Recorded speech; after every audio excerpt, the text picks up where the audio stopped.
الحمدللہ نحمدہ و نصلی و نسلم علی رسول الکریم، اما بعد۔ جناب نبی کریم صلی اللہ علیہ وآلہ وسلم کی مبارک زندگی کو بیان کیا جا رہا ہے۔ غزوہ تبوک کا ذکر جاری ہے۔ یہ حضور علیہ السلام کی مبارک زندگی کی آخری غزوہ ہے۔ اگرچہ اس میں لڑائی تو نہیں لگی تھی، لیکن اس کا جو سفر تھا وہ بہت کٹھن اور مشکل تھا، لہذا اس جنگ کو جیش الاسرا بھی کہا جاتا ہے، یہ تکلیف والا لشکر، اور نکلنا اس میں بڑا دشوار معلوم ہو رہا تھا۔ تو منافقین آئے اور انہوں نے آ کے عذر پیش کیے حضور علیہ السلام کی خدمت میں کہ ہم نہیں جا سکتے، کہ ہمارے یہ مجبوری ہے۔ وہ الگ الگ مجبوری بیان کرتے رہے اور اسی طرح انہوں نے جانے سے انکار کر دیا۔ تو اس کا بھی سورۃ توبہ میں ایک آیت آئی جس کا مفہوم یہ ہے کہ وہ عذر کرتے ہیں اور جنگ سے چلنے سے معذرت کرتے ہیں، حقیقت میں اللہ اور اللہ کے حبیب صلی اللہ علیہ وآلہ وسلم کا انکار کرتے ہیں، تو جلد ہی ان کافروں کو اپنا نتیجہ ملے گا، دردناک عذاب ہے ان کے لیے۔ تو باقی کافی منافق ایسے تھے، وہ آئے بھی نہیں، اجازت لینے بھی نہیں آئے، اور دوسروں کو بھی کھلے عام منع کر رہے تھے۔ اور کچھ منافقین ایسے تھے جو اس جنگ میں شریک ہوئے، اس سفر میں، اور ان کے شریک ہونے کی نیت یہ تھی کہ یا تو مال غنیمت ملے گا تو اس میں سے کچھ حصہ ملے گا، یا پھر یہ کہ اگر حضور کریم صلی اللہ علیہ وآلہ وسلم اگر کسی میدان میں، کسی سفر میں اگر ہمیں موقع ملا تو ہم حضور علیہ السلام کو شہید کر دیں گے، اور انہوں نے ایک کوشش کی بھی، وہ بھی آگے اس کا ذکر آ رہا ہے۔ تو لشکر کو حضور علیہ السلام نے حکم دیا کہ ثانیۃ الوداع میں جمع ہو جائے، اور لشکر کا امیر جناب حضرت ابوبکر صدیق رضی اللہ تعالیٰ عنہ کو مقرر فرمایا۔ مدینہ منورہ میں محمد بن مسلمہ کو خلیفہ مقرر فرمایا، اور حضرت علی کرم اللہ وجہ الکریم کو اہل و عیال کی حفاظت کے لیے گھر چھوڑا، اور اس سفر میں حضرت علی کو ساتھ نہیں لیا۔ تو یہ لشکر جب ثانیۃ الوداع میں جمع ہوا تو منافقین، رئیس المنافقین عبداللہ بن ابی سلول ایک بڑے ٹولے کے ساتھ جو ہے وہ اس لشکر سے نکلا، حضور علیہ السلام کے لشکر سے، اور کہا کہ ہم تو جنگ میں شریک نہیں ہو رہے۔ محمد علیہ السلام سمجھ رہا ہے کہ بنی اصفر یعنی نصارہ، رومی جو تھے وہ عیسائی تھے، نصارہ تھے، تو اس نے کہا کہ بنی اصفر یعنی نصاروں کے ساتھ جنگ لڑنا حضور آسان سمجھ رہے ہیں، دیکھنا کہ حضور علیہ السلام خود بھی جو ہیں وہ شہید ہو جائیں گے، اور ان کے صحابہ جو ہیں وہ قید کیے جائیں گے، اور مختلف ملکوں میں غلام بنا کر ان کو بیچا جائے گا۔ تو اس طرح اس نے بے ادبی بھی کی اور اپنا ٹولہ لے کر الگ ہو گیا۔ تو نبی کریم صلی اللہ علیہ وآلہ وسلم نے فرمایا کہ ان کو جانے دو، اور ان میں کوئی خیر نہیں ہے۔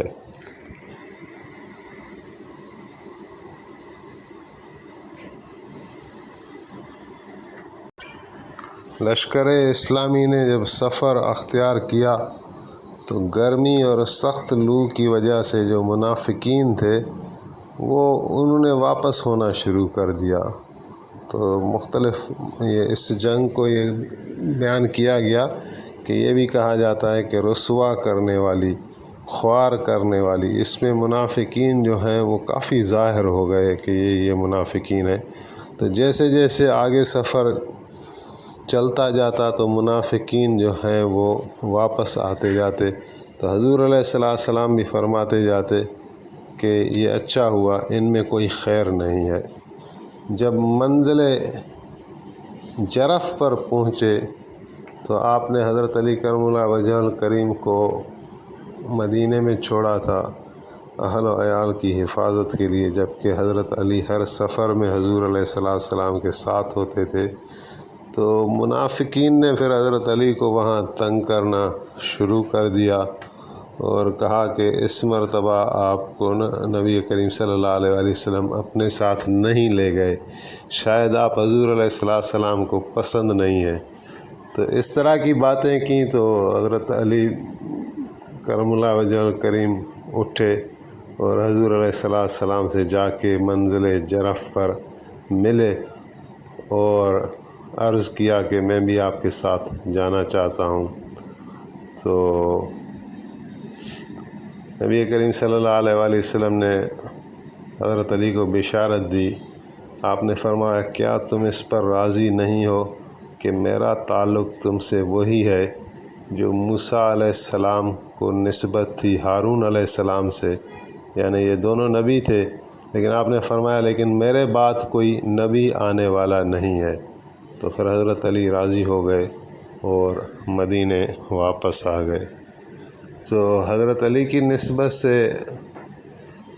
کچھ عرض کرنا چاہتے ہیں کہ نبی کریم صلی اللہ علیہ وسلم سے ہر میدان میں حضرت علی کرم اللہ وجہ الکریم نے بشارتیں پائیں۔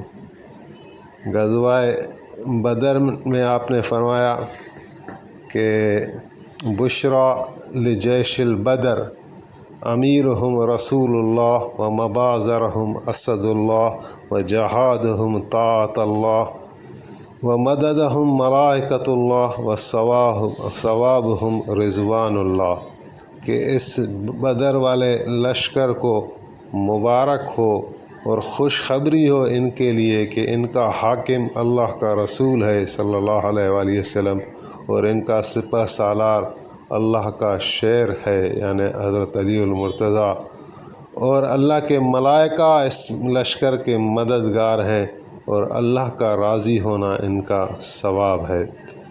تو پھر احد کے میدان میں حضرت جبریل امین آئے اور عرض کرنے لگے کہ یا رسول اللہ، حضرت علی آپ کے اوپر ایسے فدا کھڑے ہوئے ہیں۔ تو آپ نے فرمایا کہ علی میرے میں سے ہے اور میں اس میں سے ہوں۔ اور امام حسن علیہ السلام فرماتے ہیں کہ جب میرا والد جنگ کو نکلتا تھا تو ایک طرف جناب جبریل امین علیہ السلام ہوتے تھے اور ایک طرف جو ہے جناب میکائیل علیہ السلام ہوتے تھے۔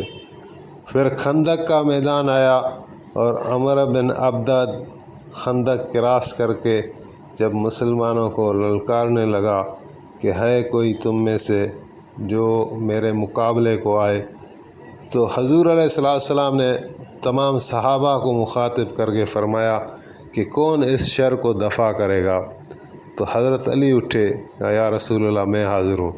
تو آپ نے فرمایا کہ تم بیٹھ جاؤ۔ پھر آپ نے صحابہ کو پھر فرمایا کہ کون ہے جو اس شر کو عمر بن عبدت کو دفع کرے گا؟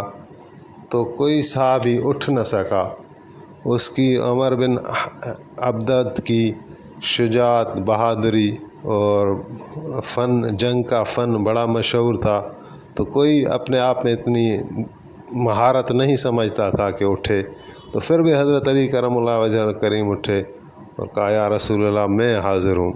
تو جب تیسری مرتبہ بھی یہی فرمایا تو پھر نبی علیہ السلام نے حضرت علی کو خود تیار کیا اور اپنی زرہ دی اور ذوالفقار تلوار دی اور اپنا خود پہنایا اور دعا کر کے روانہ فرمایا۔ آپ نے دعا کی تھی کہ یا اللہ، بدر والی جنگ میں میرا چچا زاد بھائی عبیدہ بن حارث کو آپ نے اپنی طرف بلا لیا، احد والی جنگ میں میرا چچا حمزہ آپ نے اپنی طرف بلا لیا، اگر خندق والی جنگ میں آپ نے علی المرتضیٰ کو بلا لیا تو میں اکیلا رہ جاؤں گا، اس کی مدد فرما۔ حضرت علی نے اپنے دشمن کو ایک ہی وار میں ختم کر دیا۔ پہلے حضرت علی ان کو موقع دیتے تھے، پہلے دشمن کو موقع دیتے تھے کہ کوئی حسرت ان کی نہ رہے، پہلے اس کو موقع دیا اور اس نے وار کیا، حضرت علی نے ڈھال دی اور ڈھال چر گئی، لیکن حضرت علی کو اللہ تعالیٰ نے بچا لیا، اور واپسی میں جب حضرت علی المرتضیٰ نے وار کیا تو وہ ایک ہی وار میں جہنم رسید ہو گیا۔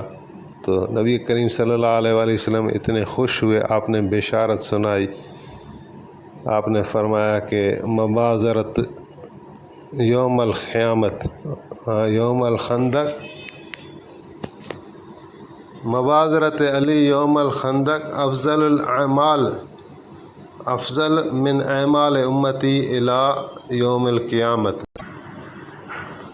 مبازرت علی ابن ابی طالب یوم الخندق افضل من اعمال امتی الی یوم القیامت، کہ حضرت علی ابن ابی طالب کی جنگ کا ثواب میری قیامت تک امت کے اعمال کے ثوابوں سے بہتر ہے۔ پھر جو ہے یہاں آپ نے خندق کے تبوک کے میدان میں آپ نے فرمایا کہ تمہاری نسبت میری نسبت ایسی ہے جیسے موسیٰ علیہ السلام کو ہارون علیہ السلام سے تھی، سوائے یہ کہ میرے بعد نبی نہیں آئے گا۔ اور یہی بات جب مواخات آپ طے کر رہے تھے انصار صحابہ اور مہاجرین کی، جب آپ نے ہجرت فرمائی تھی تو انصار اور مہاجرین میں ایک بھائی چارہ قائم کیا تھا، ہر ایک انصار کو ایک بھائی مہاجر دیا تھا۔ تو حضرت علی کرم اللہ وجہ الکریم عرض کرنے لگے کہ یا رسول اللہ، آپ نے سب کو بھائی دیا اور مجھے کوئی بھائی نہیں دیا، تو آپ نے فرمایا انت اخوک و انا اخوک و انت اخی فی الدنیا والآخرت، کہ دنیا اور آخرت میں میں تمہارا بھائی ہوں اور تم میرے بھائی ہو۔ تو اسی طرح پھر آپ نے حجۃ الوداع جو آخری آپ نے حج کیا، وہ مقام آگے بھی اپنی جگہ پر بیان ہوگا۔ تو وہاں سے جب آپ کی واپسی ہو رہی تھی تو غدیر خمے کے مقام پر آپ نے صحابہ کو جمع کر کے خاص حضرت علی کرم اللہ وجہ الکریم کا ہاتھ پکڑ کر اور بتایا کہ پھر آپ نے فرمایا کہ من کنت مولاہ فہذا علی مولا، کہ جس کا مولا میں ہوں اس کا مولا یہ علی ہے۔ اور پھر آپ نے فرمایا یا اللہ محبت رکھ اس سے جو علی سے محبت رکھے، اور بغض رکھ اس سے، دشمنی رکھ اس سے جو دشمنی رکھے علی سے۔ اور پھر آپ نے دعا میں فرمایا کہ یا اللہ حق کو پھیر دے جہاں علی ہو۔ سبحان اللہ۔ بہرحال یہ حضرت علی کا ذکر مبارک آ گیا بیچ میں، تو کچھ جھلکیاں بیان کی گئیں حضرت علی مرتضیٰ کرم اللہ وجہ الکریم کی مبارک ہستی پر۔ تو اس کے بعد پھر حضرت علی کرم اللہ وجہ الکریم مدینے واپس گئے، تو لشکر جو تھا اسلامی اس مرتبہ 30,000 تھا، اور بعض نے کہا ہے کہ 80,000 اور بعض نے 1,00,000 تک بھی لکھا ہے، لیکن معتبر روایت 30,000 کی معلوم ہوتی ہے۔ اور اتنا بڑا اسلامی لشکر حضور پاک صلی اللہ علیہ وآلہ وسلم کے جھنڈے تلے اس سے پہلے جمع نہیں ہوا تھا، اور سب سے جو بڑا جھنڈا تھا وہ جناب حضرت ابوبکر صدیق رضی اللہ تعالیٰ عنہ نے لیا ہوا تھا، اور ایک جھنڈا حضرت زبیر بن عوام نے، اور اوس اور خزرج کا قبیلہ اس سے جھنڈا جناب اسید بن حضیر کو اور جناب ابو دجانہ رضی اللہ تعالیٰ عنہما کو دیا ہوا تھا۔ مقدمہ لشکر کا سالار جو ہے وہ خالد بن ولید کو مقرر کیا، اور میمنہ سیدھے ہاتھ پر جو لشکر ہوتا ہے اس کا سالار جناب طلحہ بن عبید اللہ رضی اللہ تعالیٰ عنہ کو مقرر کیا، اور میسرہ کا جو سالار مقرر کیا وہ جناب عبد الرحمن بن عوف رضی اللہ تعالیٰ عنہ مقرر ہوئے۔ تو اسی طرح یہ سفر جاری رہا، اور ایک منزل پر نبی کریم صلی اللہ علیہ وآلہ وسلم کا اونٹ گم ہو گیا۔ آپ نے کہیں منزل پر پڑاؤ ڈالا اور وہاں سے جو ہے آپ کا اونٹ گم ہو گیا۔ بنو کینکا کا ایک شخص تھا، وہ برائے نام مسلمان تھا، منافق تھا۔ اس نے عمار بن حزام جو کہ صاحب بدری صحابی ہیں، اس سے کہا کہ حضور علیہ السلام ویسے تو ہمیں آسمانوں کی خبر بتا رہے ہیں اور یہاں حضور کا اونٹ گم ہو گیا ہے، تو اونٹ کا پتہ حضور کو نہیں چلتا کہ حضور کا اونٹ کہاں چلا گیا ہے۔ تو نبی کریم صلی اللہ علیہ وآلہ وسلم نے فرمایا کہ میں اللہ کا نبی ہوں اور میں وہی جانتا ہوں جو مجھے اللہ تعالیٰ جو مجھے علم دیتا ہے۔ تو ابھی اللہ تعالیٰ نے مجھے یہ علم دیا ہے کہ میرا اونٹ جو ہے وہ ایک وادی میں فلاں گلا کی وادی میں جو ہے وہ وہاں اس کی رسی کسی درخت میں آ گئی ہے، جس کی وجہ سے وہ وہاں پھنس گیا ہے۔ تو بہرحال آگے آپ نے جب سفر اختیار کیے، یہ منافقانہ ایک طرز فکر ہے جو یہاں آ گئی کہ انہوں نے کہا کہ حضور علیہ السلام کو اونٹ کا پتہ نہیں چلتا۔ تو ایسی باتیں کرنے سے نبی کریم صلی اللہ علیہ وآلہ وسلم کو ظاہر رنج پہنچا اور آپ نے فرمایا کہ میں اللہ کا نبی ہوں اور اللہ تعالیٰ نے مجھے ابھی یہ علم دیا ہے کہ میرا اونٹ فلانی جگہ جو ہے وہ پھنس گیا ہے، اور اس کا سبب بھی آپ نے بتایا۔ تو اسی طرح آپ نے منزلیں طے کیں اور جا کے تبوک پہنچے، تو جناب حضرت ابو ذر غفاری رضی اللہ تعالیٰ عنہ کا اونٹ جو ہے وہ تھک گیا تھا اور چل نہیں سکتا تھا، جس کی وجہ سے حضرت ابو ذر غفاری لشکر سے پیچھے رہ گئے۔ تو منافقین جو تھے ان کا تو ایک سلسلہ پہلے عرض کیا گیا کہ وہ تو منزل بمنزل واپس آ رہے تھے۔ جب گرمی محسوس ہو رہی تھی، سفر طویل تھا، تو ان کو تو پرواہ تھی نہیں، نہ آخرت کی، نہ اللہ کی، نہ اللہ کے حبیب کی۔ تو وہ جب تھک جاتے تھے تو لوٹ آتے تھے۔ تو حضرت ابو ذر غفاری بھی پیچھے رہ گئے تھے۔ تو لوگوں نے ان پر بھی سوال اٹھائے کہ ابو ذر بھی جو ہے وہ دوسرے منافقوں کی طرح واپس چلے گئے۔ تو حضور علیہ السلام نے ان کی باتوں کا اعتبار نہیں کیا، اور ایک دن دیکھا کہ ایک شخص سیدھا حضور علیہ السلام کی طرف آ رہا ہے۔ تو صحابہ کرام نے اس کو پہچان لیا، اور وہ ابو ذر غفاری تھے جو اونٹ کو چھوڑ کر جتنا سامان اٹھا سکتے تھے وہ اٹھا لیا، اور آخر آ کے لشکر سے ملا۔ حضور علیہ السلام نے ان کو مرحبا کہا اور اٹھ کھڑے ہوئے ان کا استقبال کیا، اور پھر فرمایا کہ اللہ تعالیٰ ابو ذر پر رحم کرے۔